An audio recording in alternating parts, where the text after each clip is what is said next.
سورۃ القلم اور مکہ کے بھی ابتدائی دور میں نازل ہوئی. سورت کے آغاز میں نون واحد حرف آتا ہے جو حروف مقطعات میں سے ہے. عربی زبان میں 28 حروف ہجا جن میں سے 14 حروف مقطعات کی شکل میں قرآن مجید کی تقریباً 30 صورتوں کے آغاز میں آتے ہیں. کہیں 1 کہیں 2 کہیں 3 کہیں 4 اور کہیں 5. 3 صورتوں کے آغاز میں صرف ایک حرف آتا ہے جیسے صاد، قاف، نون. 10 صورتوں کے شروع میں 2 حروف پر مشتمل حروف مقطعات آتے ہیں جیسے طٰہٰ، طاسین، یاسین، حامیم. 7 صورتوں کے شروع میں حامیم آتا ہے جن کو حوامیم بھی کہتے ہیں. 14 صورتوں کے شروع میں 3 حرفی حروف مقطعات آتے ہیں. 6 کے شروع میں الف لام میم، 6 کے شروع میں الف لام را اور 2 طاسین میم. پھر اسی طرح 2 کے شروع میں 4 حروف پر مشتمل اور 2 کے شروع میں 5 حروف پر مشتمل حروف مقطعات آتے ہیں.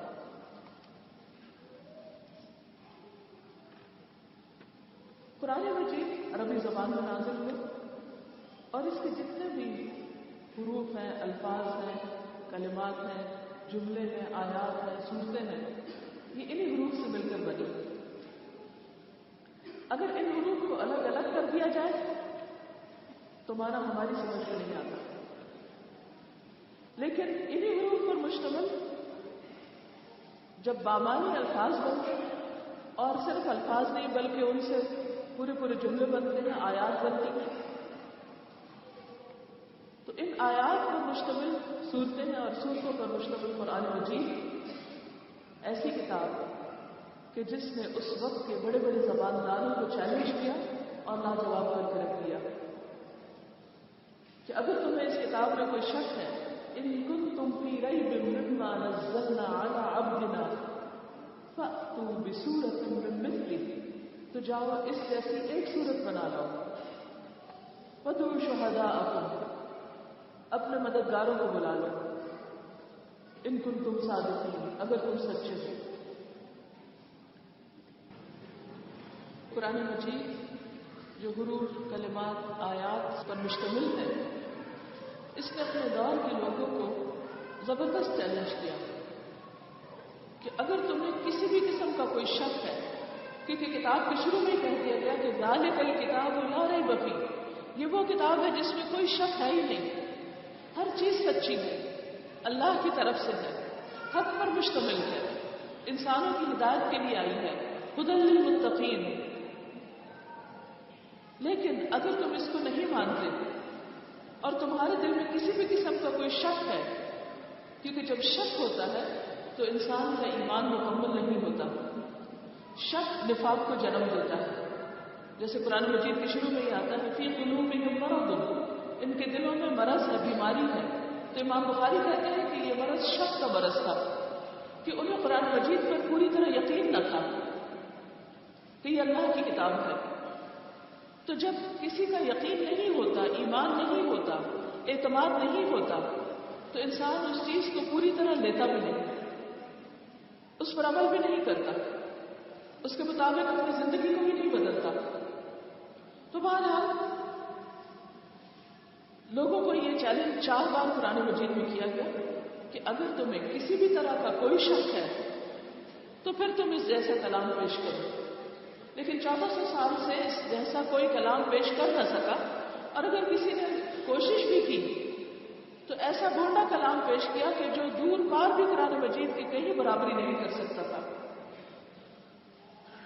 تو بہرحال اللہ سبحانہ وتعالیٰ نے نون کے حرف سے اس سورت کا آغاز کیا کہ نون والقلم وما یسطرون، قسم ہے قلم کی اور اس چیز کی جو وہ لکھ رہے ہیں. قرآن مجید میں بہت سی چیزوں میں بہت سی سی آیات میں بہت سی چیزوں کی قسم کھائی گئی. عربی کا فائدہ یہ ہے کہ جب کسی چیز کی قسم کھائی جاتی ہے اور خصوصاً جب اللہ سبحانہ و تعالیٰ کسی چیز کی قسم کھاتے ہیں تو دراصل اس کی اہمیت کی طرف متوجہ کرنا مقصود ہوتا ہے یا اس کو کسی بات کے کہنے پر بطور گواہ لانا ہوتا ہے. تو وہ قلم قسم ہے قلم کی. یاد رکھیے کہ قلم وہ چیز ہے جس کی تخلیق سب سے پہلے ہوئی. حدیث میں آتا ہے کہ اللہ سبحانہ و تعالیٰ نے سب سے پہلے قلم کو پیدا کیا اور اس سے کہا کہ لکھو. قلم نے جواب دیا کیا لکھوں؟ فرمایا تقدیر لکھو. چنانچہ ہر وہ چیز لکھ دی گئی جو گزر گئی اور آئندہ کبھی ہونے والی ہے. یہ ترمذی کی روایت ہے. صحیح مسلم میں آتا ہے آپ صلی اللہ علیہ وسلم نے فرمایا آسمان و زمین کی پیدائش سے 50,000 سال قبل اللہ تعالیٰ نے مخلوق کی تقدیرات لکھ دی. یعنی تقریباً 50,000 سال پہلے قلم پیدا ہوا آسمان و زمین کی تخلیق سے بھی, اور انسان کی تخلیق تو بہت بعد میں ہوئی. تو اس سے بھی قلم کی اہمیت کا اندازہ ہوتا ہے. اور قلم کی تخلیق اس وقت ہوئی جب اللہ تعالیٰ کا عرش پانی پر تھا. ان میں سے بہت سی چیزیں غیب سے تعلق رکھتی ہیں جن پر ہم ایمان لاتے ہیں. بہرحال کہنا یہ مقصود ہے کہ اسلام میں اللہ تعالیٰ کے نزدیک قلم بہت اہمیت کا حامل ہے. قلم لکھنے کے کام آتا ہے. قلم ہی سے تقدیر لکھی گئی, قلم ہی سے صحیفے لکھے گئے. موسیٰ علیہ السلام کو لکھی ہوئی تورات دی گئی. نبی صلی اللہ علیہ وسلم کو کاتبین وحی دیے گئے جو ہر وقت آن کال ہوتے تھے. جب بھی قرآن مجید کا کوئی حصہ نازل ہوتا آپ ان کو بلاتے اور فوراً لکھوا دیتے.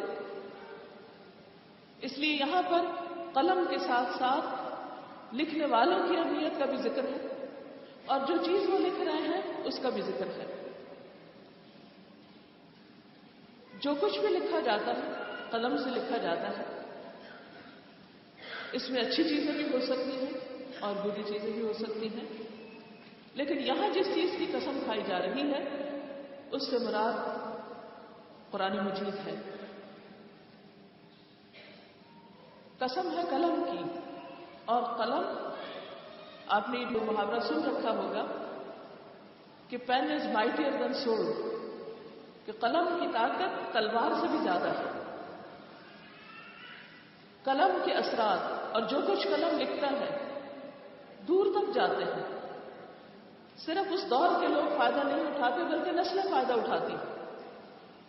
روز اول سے جو کچھ لکھا گیا قلم کے ذریعے بہت سے تاریخی ریکارڈز وہ بھی اسی طرح محفوظ ہوئے. انسان کے حافظے میں, انسان کے دل و دماغ میں جو معلومات ہوتی ہیں ان میں خلل واقع ہونے کا اندیشہ ہوتا ہے, لیکن جو چیز کاغذ پر لکھ لی جاتی ہے وہ ایک گواہی کی حیثیت رکھتی ہے اور وہ ثابت ہوتی ہے اور وہ باقی رہتی ہے اور وہ انسان کے لیے صدقہ جاریہ بھی بنتی ہے. اسی لیے حدیث میں آتا ہے کہ انسان جب فوت ہو جاتا ہے تو اس کا عمل منقطع ہو جاتا ہے. 3 چیزیں بعد میں بھی فائدہ دیتی ہیں. ولد صالح یدعو لہ, نیک اولاد جو والدین کے لیے دعائیں کرتی ہیں, اور اس کے علاوہ صدقۃ جاریہ, ایسی جگہ مال لگانا جو بعد میں بھی انسان کو فائدہ دے, اس کا پروفٹ ملتا رہے. اور تیسری چیز او علم ينتفع به, ایسا علم جس سے لوگ فائدہ اٹھائیں. وہ مرنے کے بعد بھی انسان کو فائدہ دیتا ہے, لیکن سوال یہ پیدا ہوتا ہے کہ انسان کے مرنے کے بعد کون سا علم لوگوں کو فائدہ دیتا ہے؟ وہی جو لکھا جاتا ہے, جسے لکھ کر محفوظ کر لیا جاتا ہے. قرآن مجید کی حفاظت اگرچہ اس کو حفظ کر کے سینوں میں محفوظ کر کے بھی ہوئی, لیکن اس کے ساتھ ساتھ اس کو لکھا بھی گیا. کاتبین وحی نے اس کو لکھا. تو اللہ سبحانہ و تعالیٰ فرماتے ہیں کہ قسم ہے قلم کی اور جو کچھ وہ لکھ رہے ہیں یعنی قرآن مجید میں سے, یہ سب اس بات کے گواہ ہے. کس پر؟ ما انت بنعمت ربک بمجنون، کہ آپ اپنے رب کی نعمت کی وجہ سے، اس نعمت کے ملنے کی وجہ سے مجنون نہیں ہو گئے۔ نبی صلی اللہ علیہ وسلم قرآن مجید کے آنے سے پہلے، وحی کے نازل ہونے سے پہلے 40 سال تک اہل مکہ کے درمیان رہے۔ آپ کی صداقت اور امانت، آپ کا اخلاق مانا ہوا اخلاق تھا۔ کوئی بھی شخص آپ سے اخلاق میں آگے نہیں جا سکتا تھا، اس درجے کا آپ کا اخلاق تھا۔ لیکن جو ہی آپ کا قرآن مجید نازل ہوا تو لوگ آپ کو مجنون کہنے لگے، کریزی، انسین۔ کس وجہ سے؟ قرآن کو پیش کرنے پر۔ وہی شخص جسے سب سے زیادہ عقل مند سمجھا جاتا تھا، جب اس نے قرآن مجید جو سب سے زیادہ حکمت بھری کتاب ہے، جب وہ پیش کرنا شروع کی تو لوگوں نے اس کو مجنون کہنا شروع کر دیا۔ تو اللہ سبحانہ و تعالیٰ نے اسی قرآن مجید کی گواہی دیتے ہوئے فرمایا، قلم کو گواہ بنایا، قلم نے جو کچھ لکھا قرآن اس کو گواہ بنایا اور آپ کو تسلی دلائی، ما انت بنعمت ربک بمجنون، آپ اپنے رب کے فضل سے مجنون نہیں ہیں۔ قرآن اس پر گواہ ہے۔ بالکل وہی مضمون ہے جو سورۃ یاسین میں آتا ہے، یاسین والقرآن الحکیم انک لمن المرسلین علی صراط مستقیم۔ قسم ہے حکمت بھرے قرآن کی کہ آپ سیدھے راستے پر ہیں۔ اور اس کی گواہی کون دیتا ہے؟ قرآن دیتا ہے۔ تو قرآن مجید ایسی کتاب ہے کہ جو حکمت بھری باتوں پر مشتمل ہے۔ اس کا ایک ایک لفظ، اس کی ایک ایک آیت اپنے اندر بے شمار معنی رکھتی ہے، بہت ڈیپتھ رکھتی ہے۔ اس سے نہ صرف یہ کہ انسان کا ظاہر سنورتا ہے، نہ صرف یہ کہ معاشرہ سنورتا ہے، بلکہ انسان کا اخلاق سنورتا ہے، انسان کا تزکیہ ہوتا ہے، انسان کا اندر بدلتا ہے، انسان خدا کا مطلوبہ انسان بن جاتا ہے۔ اور یہی قرآن کا اصل معجزہ ہے، یہی قرآن کا اصل خلاصہ ہے کہ اس نے ذہنوں کو بدل ڈالا، لوگوں کی تقدیر کو بدل ڈالا، لوگوں کے طرز زندگی کو بدل ڈالا۔ دنیا میں کسی بھی ایک کتاب نے قرآن کے علاوہ ایسے اثرات پیدا نہیں کیے جو اثرات قرآن کے ہوئے۔ اس لیے اللہ سبحانہ وتعالیٰ نبی صلی اللہ علیہ وسلم کو تسلی دے رہے ہیں کہ آپ بلا خوف اس کتاب کو پیش کرتے جائیے۔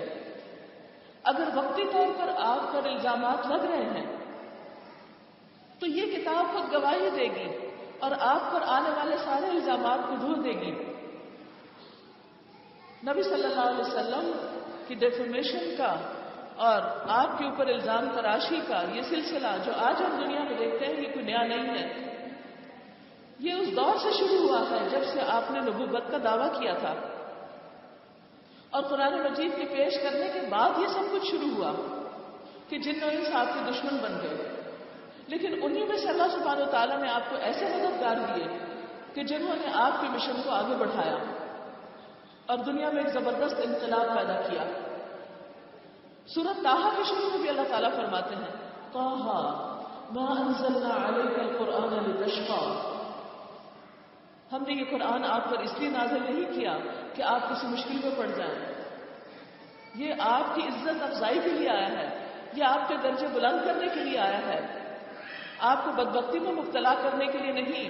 لہذا آپ غمزدہ نہ ہوں، آپ پریشان نہ ہوں، آپ دل چھوٹا نہ کریں۔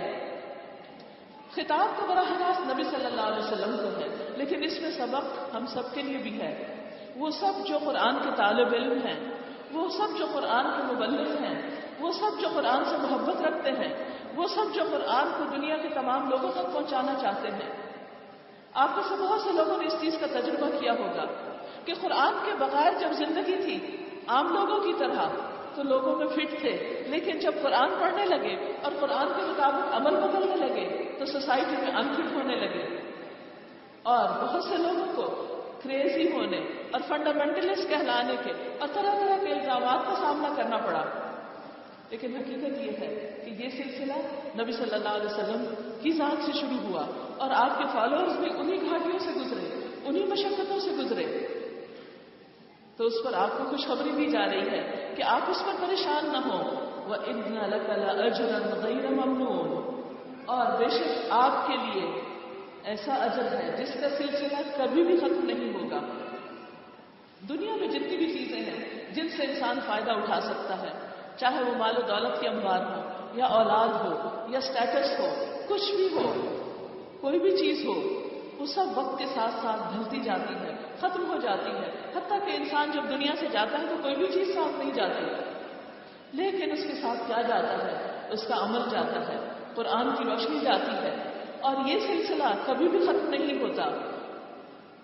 وَإِنَّ لَكَ لَأَجْرًا غَيْرَ مَمْنُونٍ، اور اس میں بھی آپ دیکھیں کہ کتنی تاکید ہے، ان بھی حرف تاکید، اور پھر لَأَجْرًا لام بھی تاکید کا، اور اجرن جو ہے وہ نکرہ ہے، اور اس میں بھی اجرن، اس میں بھی تاکید ہے، تفخیم کے لیے آتا ہے نکرہ۔ غیر ممنون، جس میں کبھی بھی کوئی کمی نہ ہوگی۔ دنیا کی ساری چیزیں جب اپنی پیک پر پہنچتی ہیں تو ان میں تغیر آنے لگتا ہے، وہ ڈھلنے لگتی ہیں، وہ ختم ہونے لگتی ہیں، اور ایک وقت آتا ہے کہ وہ ڈوب جاتی ہیں، نظر نہیں آتی۔ لیکن قرآن پر ایمان لانا، قرآن پر عمل کرنا، قرآن کی خدمت کرنا، قرآن کو اپنی نجات کا ذریعہ بنانا، اور قرآن کے ساتھ زندگی اور موت، یہ ایک ایسا سلسلہ ہے کہ جس پر انسان کے لیے لامتناہی اجر ہے۔ وہ اجر وقت کے ساتھ ساتھ بڑھتا چلا جاتا ہے، وہ کہیں ختم نہیں ہوتا۔ وَإِنَّكَ لَعَلَىٰ خُلُقٍ عَظِيمٍ، اور بے شک آپ البتہ بلند ترین اخلاق پر فائز ہیں۔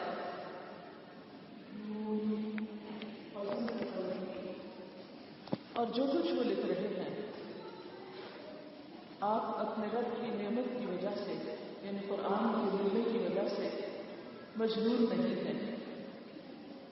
نبی صلی اللہ علیہ وسلم کو تسلی دی جا رہی ہے کہ آپ لوگوں کے سامنے جو کچھ پیش کر رہے ہیں وہ حق ہے، سچ ہے۔ آپ کی جو مخالفت قرآن کی وجہ سے کی جا رہی ہے، اس پر آپ پریشان نہ ہوں، کیونکہ یہ آپ پر رب کا انعام ہے، نعمت ہے، فضل ہے۔ جیسا کہ عام مومنوں کو بھی بشارت دی گئی ہے، قُلْ بِفَضْلِ اللَّهِ وَبِرَحْمَتِهِ فَبِذَلِكَ فَلْيَفْرَحُوا هُوَ خَيْرٌ مِّمَّا يَجْمَعُونَ، کہہ دیجئے کہ اللہ کے فضل، باؤنڈی اور اس کی رحمت، اس کی مرضی، یعنی قرآن کے آنے کی وجہ سے فَبِذَلِكَ فَلْيَفْرَحُوا، انہیں چاہیے کہ خوش ہو جائیں، کیونکہ یہ قرآن ہوا خیر، بہتر ہے، مما، ان سب چیزوں سے، یجمعون، جن لوگ سمیٹ رہے ہیں۔ آج بھی آپ دیکھیے کہ جب کوئی شخص قرآن پڑھنے لگتا ہے یا قرآن کے مطابق، اللہ کی رضا کے مطابق اپنی زندگی میں کوئی تبدیلی لانے لگتا ہے، تو لوگوں کی طرف سے اس کو کیا تانا ملتا ہے؟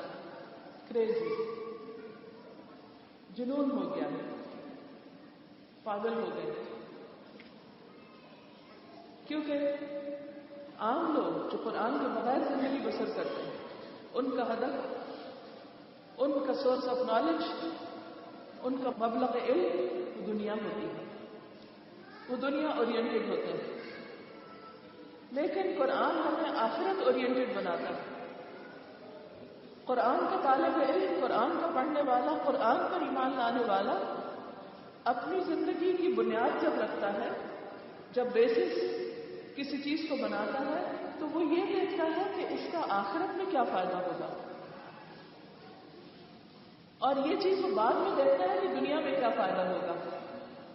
وہ کام کرنا چاہتا ہے جس سے اس کو لانگ ٹرم فائدے حاصل ہو، جس سے اس کی ہمیشہ ہمیشہ کی زندگی سنور جائے، جس سے وہ جنت الفردوس کے اعلیٰ منزل تک پہنچ جائے، اور اس کے لیے وہ دنیا کی چیزوں کی قربانی بھی کرتا ہے۔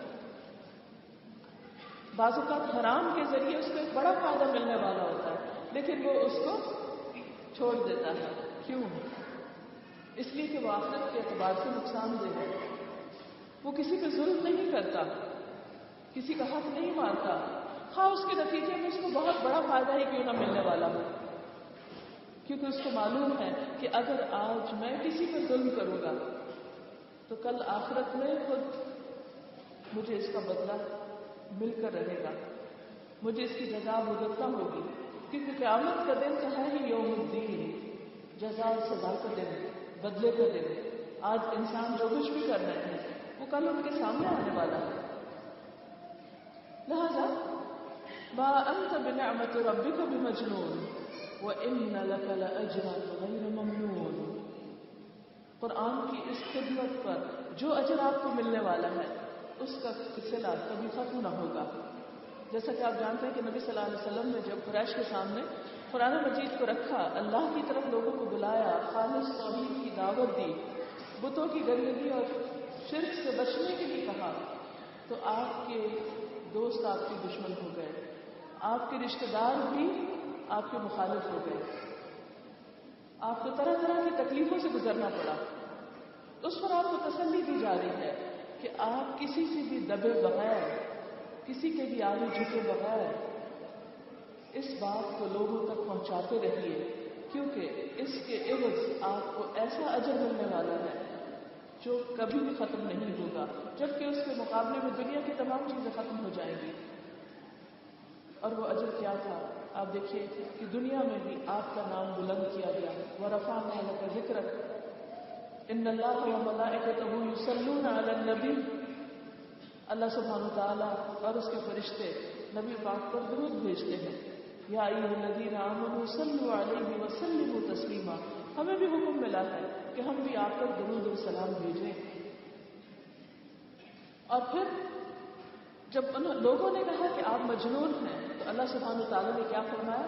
وَإِنَّكَ لَعَلَىٰ خُلُقٍ عَظِيمٍ۔ آپ اخلاق کے بلند مرتبے پر فائز ہیں، لوگوں کے کہنے سے کچھ نہیں ہوتا۔ اور آپ دیکھیے کہ اگر کوئی انسان لوگوں کی نظر میں مجنون ہو بھی، لوگوں کی نظر میں حقیر ہو بھی، لیکن دوسری طرف اگر کائنات کا مالک اس شخص کے بارے میں بہترین انسان ہونے کی گارنٹی دے رہا ہے تو کس کی بات سچ ہوگی؟ کس کی بات کو ویلیو کیا جائے گا؟ اگر کوئی شخص پوری دنیا بھی اس کی مخالفت کرے، پوری دنیا کے لوگ بھی اس کے خلاف ہو جائیں، اس پر باتیں بنانے لگے، اس کے لیے زندگی حرام کرنے لگے، لیکن اگر ایک اللہ جو اس کائنات کا رب ہے، خالق ہے، مالک ہے، وہ اگر اس انسان سے راضی ہے، وہ اس انسان سے خوش ہے، تو یہ شخص پوری دنیا کی مخالفت کے باوجود بھی کامیاب ترین انسان ہے، خوش قسمت ترین انسان ہے۔ یہاں بھی یہی بتایا جا رہا ہے کہ آپ فکر نہ کریں، غم نہ کریں، اگر کچھ لوگ آپ کے خلاف ہیں تو آپ دیکھیں کہ رب کائنات آپ کو کیا، آپ کے بارے میں کیا گواہی دے رہا ہے کہ انک لعلی خلق عظیم، کہ آپ اخلاق کی بلندیوں پر فائز ہیں۔ ایک ہوتا ہے خلق حسن اور ایک ہوتا ہے خلق عظیم، بہترین اخلاق، اور یہاں پر خلق عظیم یعنی عظیم ترین اخلاق، یعنی انسان کا رویہ ایسا ہو جائے کہ وہ لوگوں کے رویے سے عظیم ہو جائے، اوپر اٹھ جائے، بلند ہو جائے۔ کچھ لوگ ایسے ہوتے ہیں کہ اگر آپ ان کے ساتھ اچھا کریں تو وہ بھی آپ کے ساتھ اچھا کرتے ہیں، لیکن کچھ لوگ ایسے ہوں گے کہ آپ ان کے ساتھ اگر برا بھی کریں تو وہ جواب میں اچھا کریں گے، وہ لوگوں کے رویے کے تابع نہیں ہوتے۔ نبی صلی اللہ علیہ وسلم کے ساتھ کوئی شخص کسی بھی طرح معاملہ کرتا، اچھا کرتا یا برا کرتا، کیسا بھی پیش آتا، لیکن آپ اس کے ساتھ بہترین معاملہ کرتے تھے، آپ کا رویہ، آپ کا اخلاق، آپ کا معاملہ بہترین معاملہ ہوتا۔ آپ کے اخلاق کی گواہی آپ کے گھر والوں نے دی۔ حضرت عائشہ رضی اللہ تعالیٰ عنہا سے پوچھا گیا کہ آپ کا اخلاق کیسا تھا، تو فرمایا کہ کان خلقہ القرآن، آپ کا اخلاق قرآن تھا، یعنی آپ چلتا پھرتا قرآن تھے۔ بہترین اخلاق کی بنیاد کیا ہے؟ کہ انسان کے قول اور فعل میں تضاد نہ ہو، دو رخا انسان نہ ہو، قابل اعتماد ہو، جو کہے وہ کر کے دکھائے، جس کی بات سچی ہو، جس کا وعدہ پکا ہو، جو اپنے رویوں میں کھرا اور خالص ہو۔ نبی صلی اللہ علیہ وسلم کے بارے میں یہ گواہی حضرت عائشہ دیتی کہ جو قرآن آپ نے پیش کیا وہ صرف الفاظ کی حد تک نہیں تھا، وہ صرف ایک تقریر نہیں تھی، وہ کیا تھا؟ وہ آپ کا پورا عمل تھا۔ جو کچھ کہا اس کی عملی تفسیر سب سے پہلے خود عمل کر کے دکھایا۔ اس میں جو بھی احکامات تھے، جو بھی تزکیے کی باتیں تھی، جو بھی اخلاق کی باتیں تھی، وہ سب آپ کے عمل میں تھی. آپ کا کوئی بھی طریقہ قرآن کے خلاف نہیں تھا. اسی لیے ہم دیکھتے ہیں کہ قرآن مجید کے ساتھ ساتھ حدیث جو ہے، بہت سے لوگ قرآن اور حدیث میں وہ اس طرح فرق کرنے لگتے ہیں. وہ کہتے ہیں جو قرآن میں آیا ہے وہ تو ہم مانتے ہیں، لیکن حدیث اس کو ہم نہیں مانتے. حالانکہ اگر دیکھا جائے تو حدیث کیا ہے، نبی صلی اللہ علیہ وسلم کی سیرت کیا ہے، قرآن ہی کی عملی شکل ہے. وہ قرآن سے کچھ الگ چیز نہیں ہے. عملی اعتبار سے وہ قرآن کی تفصیل ہے. وَأَنزَلْنَا إِلَيْكَ الذِّكْرَ لِتُبَيِّنَ لِلنَّاسِ مَا نُزِّلَ إِلَيْهِمْ. ہم نے آپ کی طرف یہ ذکر اس لیے نازل کیا ہے تاکہ آپ لوگوں کو بیان کریں کہ ان کی طرف کیا اتارا گیا ہے. لہذا آپ نے قرآن پر خود عمل بھی کیا اور اسے لوگوں کی زندگیوں میں بھی نافذ کیا، اور اسی بنا پر آپ کے لیے بہترین اجر ہے. پھر آپ دیکھیے کہ عمدہ اخلاق کی 4 بنیادیں ہوتی ہیں. 4 چیزیں جس کے اندر ہوں اس کو صاحب اخلاق کہا جائے گا. پہلی چیز حکمت. حکمت کیا ہے کہ کون سا کام کس وقت کس طریقے پر کتنا کرنا ہے، کب ہنسنا ہے کب رونا ہے، کب سونا ہے کب اٹھنا ہے، کتنا سونا ہے کہ نماز قضا نہ ہو، کس طریقے پر سونا ہے، ہاتھ کہاں رکھنا ہے، پڑھنا کیا ہے، کس جانب پہ لیٹنا ہے. یہ ساری چیزیں حکمت سے تعلق رکھتی ہیں. اور اسی طرح لوگوں کو کس وقت کتنی بات بتانی، کہاں بولنا ہے کہاں چپ رہنا ہے. کیونکہ اگر آپ اس وقت بول رہے ہیں جب خاموشی تقاضا کر رہی ہے، آپ اس وقت چل پھر رہے ہیں جب آپ کو بیٹھنا چاہیے، اس وقت بول رہے ہیں جب آپ کو سننا چاہیے، تو یہ سب کیا ہے، حکمت کے خلاف. اگر کسی شخص کے اندر حکمت نہیں تو گویا پہلے درجے میں وہ اخلاق کے ایک سیڑھی نیچے اتر گیا. بعض اوقات آپ دیکھیے کہ ہمارے ہی بچے، ہمارے شوہر، ہمارے آس پاس کے لوگ ہم سے خفا رہتے ہیں. کیوں؟ اس لیے کہ وہ ہمیں سمجھتے ہیں کہ ہم اگر ان سے محبت کرتے ہیں یا ان کو تعلیم دیتے ہیں یا کوئی بھی ان کے ساتھ کام کرتے ہیں تو اس کے اندر حکمت نہیں ہوتی. جب پیار سے بات کرنا چاہیے بعض اوقات اس سے ڈانٹنا شروع کر دیتے ہیں. بعض اوقات بچوں کے رویے کو ہنسنا شروع کر دیتے ہیں، جبکہ اس وقت سنجیدگی تقاضا کر رہی ہوتی ہے کہ انسان خاموشی کے ساتھ ان کی تعلیم و تربیت کرے. تو جس انسان کو حکمت مل گئی اللہ سبحانہ وتعالیٰ کی طرف سے ملتی، یؤتی الحکمت من یشاء ومن یؤت الحکمت فقد اوتی خیرا کثیرا. وہ جس کو چاہتا ہے حکمت دیتا ہے، اور جس کو حکمت مل گئی اس کو خیر کثیر مل گئی، بہت بڑی بھلائی مل گئی. تو جس شخص کے انداز، گفتگو، معاملات، رویے حکمت پر مبنی ہو وہی صاحب اخلاق ہے. اور اس میں نبی صلی اللہ علیہ وسلم سے اوپر کوئی بھی نہیں جاتا. اس لیے اگر آپ چاہتے ہیں کہ آپ صاحب اخلاق ہو تو اس کے لیے کیا ضروری ہوگا کہ ہم بھی آپ صلی اللہ علیہ وسلم کی سیرت کا مطالعہ کریں. آپ نے لوگوں کو تعلیم کیسے دی، کس وقت لوگوں کے ساتھ سختی کی، کس وقت آپ نے نرمی کی. ایک بہترین کتاب ہے غلطیوں کی اصلاح کا نبوی طریقہ. سب سٹوریز ہیں، چھوٹی چھوٹی کہانیاں ہیں کہ آپ صلی اللہ علیہ وسلم نے لوگوں کی غلطیوں کی اصلاح کیسے کی. ہم جب قرآن پڑھتے ہیں تو پھر ہمارا دل کیا چاہتا ہے کہ ہم گھر والوں کو پوری دنیا کو سکھا دیں. پھر وقت بے وقت اٹھتے بیٹھتے سوتے جاگتے لیکچر دیتے چلے جاتے ہیں جس سے لوگ ہم سے گھبرانے لگتے ہیں، ہم سے بھاگنے لگتے ہیں اور ہم اخلاق کے معاملے میں فیل ہو جاتے ہیں. نتیجہ کیا ہوتا ہے کہ ہمیں سمجھ نہیں آتی کہ ہم تو ان کی خیر خواہی کر رہے ہیں لیکن وہ ہماری خیر خواہی پر یقین نہیں رکھتے. تو اس کی ایک بہت بڑی وجہ حکمت کا نہ ہونا ہے. دوسری چیز عفت، پاک دامنی، باحیا ہونا. عام طور پر اخلاق کیا سمجھا جاتا ہے کہ انسان کسی سے مسکرا کے پیش آئے یا سلام کر لے یا عاجزی اور ہیوملٹی کے ساتھ دوسروں کے ساتھ رویہ اختیار کرے. لیکن انسان کی زبان، اس کے رویے، ان سب کے اندر شرم و حیا کا خاص خیال رکھنا یہ اخلاق کا حصہ ہے. اسی لیے نبی صلی اللہ علیہ وسلم نے کبھی اپنی زبان سے اپنے منہ سے ایسا لفظ نہیں نکالا تھا کہ جس کے اندر بے حیائی ہو. سختی میں بھی، غصے کے وقت میں، کسی بھی طور پر آپ فحش گو نہ تھے، چیخنے چلانے والے نہ تھے، چیخ چلا کے بولتے نہیں تھے. تورات میں بھی آپ کی جو صفات بیان کی گئی ہیں ان میں بھی آپ کے بارے میں آتا ہے کہ آپ بازاروں میں شور مچانے والے نہیں تھے. اتنے ہی والیوم سے بات کرتے تھے کہ جس سے دوسرے کو بات سمجھ میں آ جائے، نہ بہت کم اور نہ بہت اونچا، بلکہ لوگوں کے لیول پر، ان کی سطح پر. حتیٰ کہ بعض قبائل کے ساتھ انہی کے ڈائلیکٹ میں بھی بات کرتے تاکہ ان کو بات سمجھ میں آ جائے.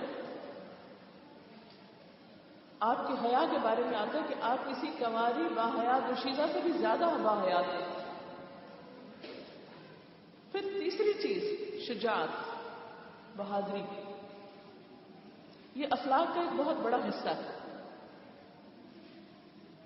حکمت اور عفت، شرم و حیا اس بات کا تقاضا کرتی ہے کہ انسان کانفیڈنٹ بھی ہو، بولڈ ہو. بولڈ ہونا اور بدتمیز ہونا دو الگ چیزیں ہیں. ضرورت کے وقت حق بات بیان کرتے وقت خاموش نہیں رہنا چاہیے، کیونکہ ایسا ہونا بھی شیطان کا بھائی ہونا ہے. شیطان الاخرس. اور بلا وجہ باتیں کرنا شیطان الناطق، بولنے والا شیطان. ان دو کے درمیان کا رویہ اختیار کرنا ضروری ہے. امر بالمعروف اور نہی عن المنکر مسلمان کا ایک بنیادی فریضہ ہے. ہم سب پر لازم ہے کہ ہم دوسرے کو اچھی بات بتائیں اور برائی سے روکیں. یہ کام صرف اس وقت ہو سکتا ہے جب ہمارے اندر بہادری ہو، جرأت ہو، بزدلی نہ ہو. نبی صلی اللہ علیہ وسلم نے جو دعائیں مانگی ان میں آپ نے بزدلی سے بھی پناہ مانگی. 8 چیزیں ہیں جن سے آپ نے بچنے کی دعا کی ہے. اللہم انی اعوذ بک من الہم والحزن، واعوذ بک من العجز والکسل، واعوذ بک من الجبن والبخل، واعوذ بک من غلبۃ الدین وقہر الرجال. اللہم انی اعوذ بک من البخل، من الہم والحزن. اے اللہ میں تجھ سے مدد چاہتا ہوں اور تیری پناہ چاہتا ہوں. کس چیز سے بچنے کے لیے؟ غم سے. غم، فکر، پریشانی، ڈپریشن، ہر وقت افکار میں گھرے ہونا، مستقبل کا خوف، ماضی کی پریشانیاں، موجودہ حالات کے بارے میں دل کا ہر وقت ملول رہنا. اللہ کے رسول صلی اللہ علیہ وسلم نے اس سے پناہ مانگی کہ اللہ تو اس سے بچا. کیونکہ جب کسی انسان کے دل میں غم ہوتا ہے تو وہ اس کے چہرے سے ٹپکنے لگتا ہے. جب ہم ہر وقت کسی سے بات کرتے وقت ہمارے چہرے پر پریشانی کے آثار ہوں، غم کے آثار ہوں، فکر چھائی ہوئی ہو، ہوائیاں اڑی ہوئی ہو، تو ہم بااخلاق نہیں ہو سکتے. اس کے ساتھ ہم حزن، غم، دوسروں کا غم، میرے بچے کا کیا ہوگا، میرے بہن بھائیوں کا کیا ہوگا، ماں باپ بوڑھے ہو رہے ان کا کیا بنے گا، اس کا غم، اس کا غم، ساری دنیا کے غم ہم نے پال رکھے. جب انسان اللہ پر توکل کرتا ہے اور سمجھتا کہ رازق وہ ہے، سب سے بڑا خیال رکھنے والا وہ ہے، ہمیں اس نے دیا ہے، ان کو بھی وہی دینے والا ہے. جب ہم بچے سے تھے کس نے پالا، کس نے انتظام کیا؟ ماں کے پیٹ میں رزق کا بندوبست کس نے کیا؟ پیدا ہوتے ہی رزق کا بندوبست کس نے کیا؟ اس نے کیا. وہ آج تک جتنی بھی میری عمر ہے اس نے مجھے رزق دیا ہے، وہ آج بھی دے رہا ہے، وہ کل بھی دے گا. اس لیے غم اور حزن 2 ایسی بیماریاں ہیں کہ جن کی موجودگی میں انسان کبھی بھی صاحب اخلاق نہیں ہو سکتا. پھر اسی طرح والجبن والبخل، بزدلی سے پناہ مانگی اور بخل سے پناہ مانگی. بزدلی کیا ہے؟ کہ انسان لوگوں سے ڈرتا رہے اور جہاں حق بات کہنی چاہیے وہاں بھی نہ کہے، یا یہ ہے کہ بے حیا ہو جائے اور جو نہیں کہنا چاہیے وہ بھی کہہ ڈالے. اور اسی طرح بخل، دل کی تنگی. دل کی تنگی یعنی بخل مال کا بھی ہوتا ہے اور دل میں بھی ہوتا ہے. جب انسان کی نظر کوتاہ ہوتی ہے، جب اس کی سوچ چھوٹی ہوتی ہے، اس کا دل چھوٹا ہوتا ہے، اس کا ضرب چھوٹا ہوتا ہے، تو اس کا نقصان کیا ہوتا ہے کہ انسان کسی کے لیے وہ نہیں چاہ سکتا جو وہ اپنے لیے چاہتا ہے. اور اسلام میں اخلاق کے لیے انتہائی ضروری ہے، جو کہ ایمان کے ساتھ جڑا ہوا ہے. اسلام میں ایمان، اخلاق، عبادات، معاملات الگ الگ چیزیں نہیں، یہ ایک ہی درخت کی مختلف شاخیں. بنیاد میں اگر ایمان ہے تو ہی وہ اخلاق کو سینچے گا، کیونکہ جو چیز انسان اللہ کے لیے کرتا ہے وہی پائیدار ہوتی ہے. جو صرف لوگوں کے دکھاوے کے لیے اور لوگوں سے واہ واہ اور لوگوں کے اپریسیشن کے لیے کرتا ہے وہ کبھی باقی نہیں رہتی. جب لوگوں کے رویے کے تابع ہو کے کرتا ہے تب بھی اس کا اخلاق باقی نہیں رہتا. تو بہرحال نبی صلی اللہ علیہ وسلم نے فرمایا کوئی شخص اس وقت تک مومن نہیں ہو سکتا جب تک وہ اپنے بھائی کے لیے وہی نہ پسند کرے جو اپنے لیے پسند کرتا ہے. یہ ہمیں اخلاق کا معیار دے دیا گیا. لیکن جس شخص کے اندر بخل ہوتا ہے وہ کبھی بھی کسی بھی قیمت پر دوسرے کے لیے وہ پسند نہیں کرتا جو وہ اپنے لیے کرتا ہے. وہ ساری خیر اور بھلائی کو اپنی ذات تک محدود کر لیتا ہے اور جب دوسروں کو دینے کا وقت آتا ہے تو تعویلیں کر لیتا ہے. اس کو اپنے اندر اپنی ضرورت تو معلوم ہو جاتی ہے، دوسروں کی ضرورت وہ پہچانتا نہیں ہے.